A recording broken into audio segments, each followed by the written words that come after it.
Привет, друзья! Есть много интересных новостей для вас, много чего интересного, и я чувствую, что я просто обязан этим всем поделиться. Итак, давайте начинать.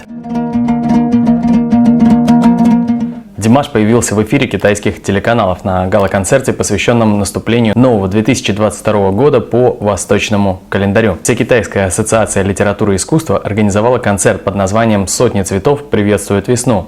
Димаш появился на сцене в компании звезд китайской эстрады и, естественно, исполнил невероятную вокальную партию, тем самым поразив, я думаю, что миллиардную аудиторию. Ведь китайский Новый год – это особое время в году, и я думаю, что все, буквально все в эти дни собираются у экранов телевизоров, а концерт транслировался сразу на нескольких китайских телеканалах, в которых принимали участие все самые яркие и популярные артисты китайского шоу-бизнеса. Так что я уверен, что аудитория у концерта была просто феноменальная, ну, такая же, как Димаш. Мне однажды посчастливилось быть в Гуанчжоу, в Китае, и поэтому я думаю, что мне есть что вам рассказать, и подробнее обо всем можно будет посмотреть на канале Эхо Питера. Заходите, там все обсудим. Ну и что-то мне подсказывает, что это еще не все, что мы, возможно, увидим от Димаша в ближайшие дни.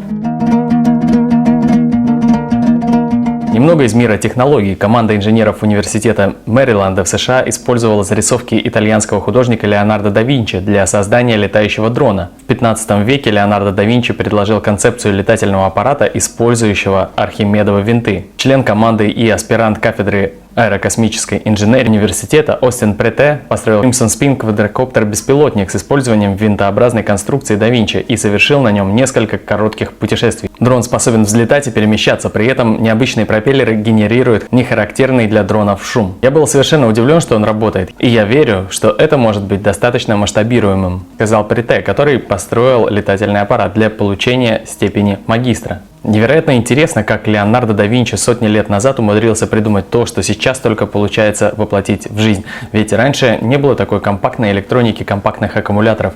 Удивительная новость. И очень интересно, что там еще есть у Леонардо да Винчи на чертежах. Может быть, найдется что-то полезное. Вот из того, что я помню, такой там был персональный летательный аппарат. Вот о таком действительно можно помечтать. Представьте, как будет удобно добираться на работу или еще куда-то, на праздник, или просто за хлебом. Ну да ладно, до этого еще дожить надо, до таких технологий. Казахстанский боец Багдад Джубаныш стал первым трехкратным чемпионом мира по смешанным единоборствам ММА в истории. Об этом сообщает пресс-служба Казахстанской объединенной федерации ММА. 29 января в Абу-Даби завершился чемпионат мира по ММА. В мировом первенстве принимал участие 421 спортсмен из 56 стран. Соревнования проходили в разных возрастных категориях, среди молодежи до 21 года и среди взрослых. Казахстан представили 42 спортсмена в 29 весовых категориях.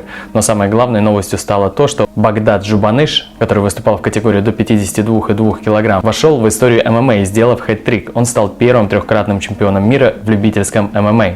Я уже говорил, что казахи традиционно очень сильны в единоборствах, и ММА не исключение. А для Багдада, я думаю, что по силам сделать и покер. Тем более, что он из Актобе, так же, как и Димаш. Друзья, пока что это все. Далеко не уходите. Заходите на наш канал Эхо Питера. Не прощаемся. Надеюсь, скоро с вами увидимся. Всем пока.